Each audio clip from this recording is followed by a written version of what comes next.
Assalamu alaikum students. Today we will start the work of maths on countdown book 5. So let's take out the page. As we were on page number 15, you have to take out this page and we are going to start the question 13, and that is also about division. Solve the following and there are A, B, C, D, E and F parts. 6 parts are there. So we will do these all parts on the notebook. So you have to take out your notebook and you will start the work on the notebooks. Look at this question part. What you will do, you will prepare the page first. You will write date 6/7/2020, classwork and Monday on the top, right? So after that you will write unit number 1 and you will write name of the unit, numbers and arithmetic operations. Then after that you will write page number 15. You have to mention the page because we are doing page number 15 and we are doing question 13 of that page. So you will write question 13, solve the following. अब question 13 लिखने के बाद A part लिखेंगे. A part is 746,028 divided by 38. This is very easy. मैंने आपको भी already division बताई है पीछे भी, ठीक है. प्रीवियस लेक्चर में भी हम डिवीज़न कर चुके हैं. तो इसमें मैंने आपके साथ अब हर क्वेश्चन के साथ एक रफ वर्ड का कॉलम बनाया है ताकि आपको प्रैक्टिस करने में आसानी हो, ठीक है. 38 बाहर नंबर होता है तो आपने 38 का टेबल यहाँ बना लेना है. फॉर एग्जांपल कैसे आप 38 multiply by 2, 38 multiply by 3, 38 multiply by 4, 38 multiply by 5, 38 multiply by 6, 38 multiply by 7, 38 multiply by 8, 38 multiply by 9. तो यहाँ 9 तक होगा. जो आंसर्स आएंगे वो आपका क्या बन जाएगा, टेबल. ये 38 2s are 76, 3s are 114, 4s are 152, 5s are 190, 6s are 228, 7s are 266, 8s are 304, 9s are 342. ठीक है, बहुत आसान तरीका है ये आपको टेबल बनाने का. अच्छे से आगे, ठीक. बड़ा नंबर आपको कोई टेबल पढ़ तो नहीं सकते, ना ही फिंगर्स पे काउंट करके टेबल बता सकते हैं, ठीक है. तो ये सबसे इजी मेथड मैं आपको बता रही हूँ ताकि आपको ये क्वेश्चन टर्म सॉल्व करने में आसानी हो. स्टार्टिंग में आप ये फॉलो करेंगे.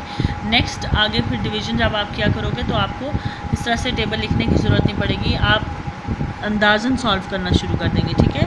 फर्स्ट मैं आपको स्टार्ट में इस तरह से छोटे बच्चों वाले तरीके से सिखा रही हूँ ताकि आप इजीली उसे डिवीजन को सीख लो. मेन आपका जो ये है ये आपको मेथड आ जाए, ठीक है. अब 38 है तो 2 डिजिट नंबर है. 7 को तो नहीं देखेंगे हम अकेला, क्योंकि अकेले नंबर को नहीं देखेंगे. 2 डिजिट्स हैं तो हम 2 डिजिट्स को ही देखते हैं. तो 2 डिजिट्स आर 74. 2 डिजिट 74 बन जाते हैं. अब 38 1s are 38 होता है और 2s are अगर करते हैं तो 76 आता है. 76 इससे बड़ा हो जाएगा 74 से, तो हम 1s are ही करेंगे. हमने यहाँ लिखा 1s are 38 माइनस किया. 4 में से 8 नहीं जा सकता, 7 वाले से हेल्प ली, ठीक है. ये नंबर लिखने के बाद सब्ट्रैक्ट करना पड़ता है हर स्टेप में, ठीक है. और 14 बना, यहाँ पे 6 बच गया. 14 में से 8 गए 6 और 6 में से 3 गए 3. ऊपर से जब माइनस हो चुकता है, ठीक है, सब्ट्रैक्शन कर चुकते हैं, तो हर स्टेप में आपको एक नंबर नीचे लाना होता है, ठीक है, उस नंबर्स के साथ जो आपका आंसर आता है. 36 आपका आंसर आया था, ठीक है, आपने सब्ट्रैक्ट किया था, 36 आंसर आया. ऊपर से भी 6 ले आए तो 366 बन गया, ठीक है. अब 366 के करीब तरीन नंबर क्या बन रहा है, अब यहाँ पे देखें. 300 की रेंज में ये 2 नंबर हैं, 304 एंड 342. सबसे करीब इसके ये है, तो हम क्या लिखेंगे, 9s are 342, ठीक है. सब्ट्रैक्ट करेंगे. 6 में से 2 गए 4, 6 में से 4 गए 2, 3 में से 3 गए 0. ऊपर से अब नेक्स्ट नंबर आया दैट इज़ 0. यहाँ पे 0 आ गया. 240 बन गया. 24 के साथ 0 आया तो क्या बन गया, 240, ठीक है. 240 में से हम लोग अब कौन सा नंबर यूज़ करेंगे जो इसके करीब हो. 200 की रेंज में कौन से नंबर हैं, 228, 266. 66 तो बड़ा हो जाएगा, 28 यूज़ हो सकता है, ठीक है. 228 number we will use 6s are. So 38 6s are 228. 10 में से फिर अब 0 में से 8 नहीं निकल सकता, 7 वाले से हेल्प लेंगे. 4 ने 1 हेल्प दे दी 0 को, तो ये 10 बन गया. यहाँ पे पीछे रिमेनिंग 3 बचा, ठीक है. अब देख लें और से 3 बचा. यहाँ पे 10 में से 8 गए 2, 3 में से 2 गए 1 और 2 में से 2 गए 0. अब 12 बचा है. ऊपर से नेक्स्ट नंबर नीचे आएगा. 2 की टर्न है, 2 नीचे आया तो 122 आंसर बना. नेक्स्ट इसी तरह 122 के करीब तरीन हमारा नंबर 152 बढ़ा है, फिर 114 बनता है. तो 3s are करेंगे. 38 3s are 114. अब 2 में से नहीं जा सकते 4. अगेन हमने 7 वाले से हेल्प ली. 2 ने इसको 1 हेल्प दी तो 12 बना. यहाँ रिमेनिंग 1 बच गया. 12 में से 4 गए 8, ठीक है. और नेक्स्ट क्या है, 1 में से 1 गए 0, 1 में से 1 गए 0, ठीक है। अब 8 ये बचा, अब नेक्स्ट रिमेनिंग 8 हम नीचे ले आए, 88 बन जाएगा। अब 8 में से 6 कट करें तो क्या बचता है 2, और 8 में से 7 1 कट करें तो 1 बचता है, ठीक है। अब आप ध्यान से देखें 12 नंबर बचा है, 12 38 से छोटा है। इट मीन्स जब नीचे छोटा नंबर रह जाता है तो ये आपको याद रखना है कि छोटा नंबर क्या कहलाता है, reminder.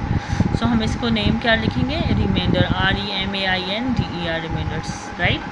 I hope you understand the method how to solve the division. आपको पहले भी डिवीजन मैंने करवाई हुई है, अब बड़े नंबर्स के साथ करवा रही हूँ, तो आपने इस तरह से ये खुद से करनी है। और जो चीज़ आपको नहीं समझ आती तो प्लीज़ आप मुझे व्हाट्सएप नंबर पे कांटेक्ट कर सकते हैं। मेरा व्हाट्सएप नंबर आपको टीचर्स ने दे दिया था फर्स्ट डे पे, तो आप मुझसे पूछ सकते हैं जो क्वेश्चन आपको समझ नहीं आ रहा या जो पार्ट आपको समझ नहीं आ रहा, ठीक है। इसी तरह हम लोग पार्ट बी करेंगे नोटबुक पे। 234,396, ठीक है, डिवाइडेड बाई 64। आपने सम बनाया, इसी तरह 64 का यहाँ पे आपने टेबल बना लेना है और फिर सॉल्व करना है। 528,932 डिवाइडेड बाई 535। अब 535 कितना बड़ा नंबर है, आप उसका टेबल तो नहीं पढ़ेंगे ना। अब क्या करेंगे, आप इसका 535 का यहाँ टेबल बना लेंगे। 535 मल्टीप्लाई बाई 2, 535 मल्टीप्लाई बाई 3, इसी तरह मल्टीप्लाई बाई 4, 9 तक आप मल्टीप्लाई करके टेबल बनाएंगे और फिर इसको सॉल्व करेंगे। सी के बाद पार्ट नंबर है D. Look at part number D. 912,564 divide by 457। 457 का टेबल बनाएंगे, फिर इसको सॉल्व करेंगे जो मैंने आपको प्रोसीजर बताया उसी के साथ। Next E part 135,706 divided by 135। इसी तरह 135 का भी आपने टेबल बनाना है और इसको सॉल्व करना है उसी मेथड के साथ जो मैंने फर्स्ट पार्ट में बताया, ए पार्ट में। Next is last part, F part, that you will do today on notebook. 349,007 divided by 289. अब 289 का भी किसी को टेबल नहीं याद होता। 289 multiply by 2, 289 multiply by 3, 289 multiply by 4, इसी तरह सबका मल्टीप्लाई करके आपने आंसर निकालना है, ठीक है। फिर उसके बाद आपने ये डिवीजन सम सॉल्व करना है। अब आपको डायरेक्ट वे में मैंने नहीं बताया कि डायरेक्ट में अंदाज़ा लगा लगा के सॉल्व करें, इसलिए क्योंकि मैंने आपको मेथड साइड पे डिफरेंट वाला बता दिया, जिसमें आप टेबल बना लेते हैं। जो नंबर रीड करना होता है, जिस नंबर का टेबल रीड करना होता है, आप उसका साइड पे सम बना के टेबल रीड करेंगे ताकि आपको मेथड क्लियर हो जाए, आप आसानी से इसे सॉल्व कर सकें, ठीक है। फिर आप जब प्रॉपर वे में सॉल्व करना शुरू हो जाएंगे तो आपको ख़ुद अंदाज़ा हो जाएगा कि नेक्स्ट आंसर क्या हो सकता है या किस नंबर से मल्टीप्लाई करें। फिर आप अंदाज़न खुद से मल्टीप्लाई करके सोचना शुरू कर देंगे, डिवीज़न आपको इजी लगना शुरू हो जाएगी, ठीक है। This is not too much difficult.